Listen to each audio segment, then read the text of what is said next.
भाई लोग सुबह को गुड मॉर्निंग, कैसे हैं आप सब? कमेंट करके जरूर बताइएगा। चैनल पर नए हैं तो प्लीज़ चैनल को आप लोग सब्सक्राइब कर लीजिए। ज़्यादा से ज़्यादा चैनल को सपोर्ट कीजिए, क्योंकि कम सब्सक्राइबर है, इसको आप देखकर भागिएगा मत, क्योंकि इस पे आप सभी को भोजपुरी की हर खबर सबसे पहले आप सभी को दिखाया जाता है। फिल्म हो या फिल्म का ट्रेलर हो, आप सभी को हर खबर सबसे पहले दिखाया जाता है। तो आज मैं बात करने वाला हूँ अरविंद अकेला कल्लू जी का, जो कि उनका बहुत ही एक फिल्म का ट्रेलर लॉन्च होने वाला है, ऑफिशियल ट्रेलर प्यार का देवता। जी हाँ, प्यार का देवता आप लोग बहुत ही बेसब्री से इंतजार कर रहे थे, जो कि आप सबके बीच में बहुत ही जल्द उसका ट्रेलर आने वाला है।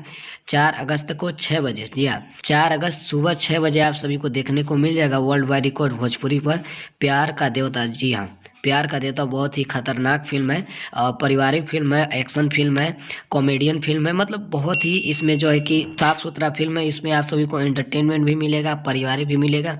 मतलब पूरा कहानी जो है ना दोस्तों, बहुत ही खतरनाक बना हुआ है। सो आप सब देखना ना भूलिएगा। 4 अगस्त वर्ल्ड वाइड रिकॉर्ड से सुबह ही 6 बजे आप सभी को देखने को मिल जाएगा प्यार का देवता। जी हाँ, प्यार का देवता। अभी आप देख रहे थे भोजपुरी मस्त न्यूज में आर्यन अजूबा।